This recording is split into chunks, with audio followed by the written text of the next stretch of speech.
My name is Commander Scott Sanborn. I'm the Operations Officer and Chief Pilot at Air Station Houston.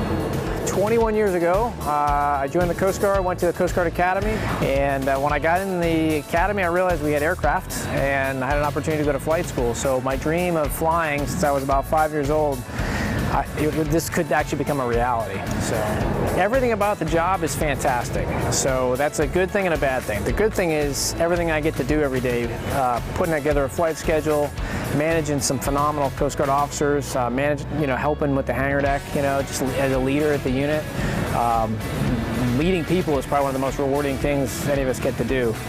Also the most challenging thing we get to do to try to mentor the next generation of Coast Guard officers and enlisted leaders to grow in the organization. So because people are not cut and dry, everybody's different personalities, motivations are challenging, so it's kind of a double-edged sword.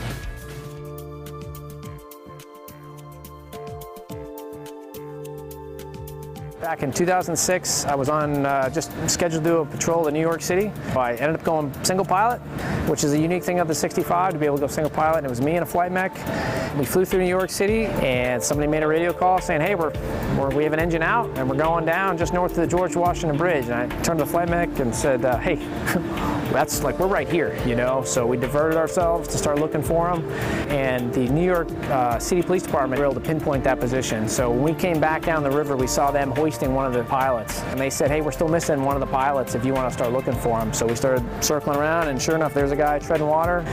The flight mechanics had to pay out some slack on the cable, and we backed up a little bit to almost like play like a fishnet, and he was able to bring the basket in, and the survivor fell into the basket, and we hoisted him up.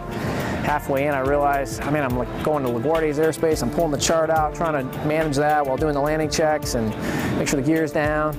And because the flight mech was totally, occupied with dealing with the survivor, keeping him warm with blankets and comfortable triaging him. Again, it happened so fast, within about 20 minutes, it was over. So, but he called me the next day from his hospital bed and said, hey, I just want to thank you. And he's the only survivor I've ever had call me later and tell me thank you for what you did and saving my life. So.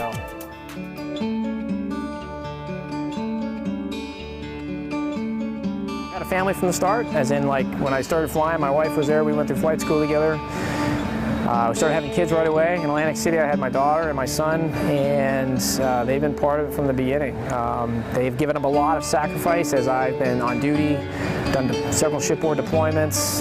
So there's nights that I'm not available. Can't go to soccer games, can't go to judo, can't go to church with them. So that's definitely a sacrifice that they make, as well as picking up and moving every 4 years. So it's interesting their perspective on things. So I have a 14-year-old, a 12-year-old, and an 8, 4, and a 6-month-old. So they all have an interesting perspective because they've all seen different parts of my career. But it's funny, like taking ops calls, they all watch me do that all the time. So my 4-year-old the other day, Jack, he pulled out his phone and started taking ops calls, and he's like, hey, I'm on the phone, and I was like, I don't think I really do it that way, do I, and so it's kind of funny just to see the things that they pick up on.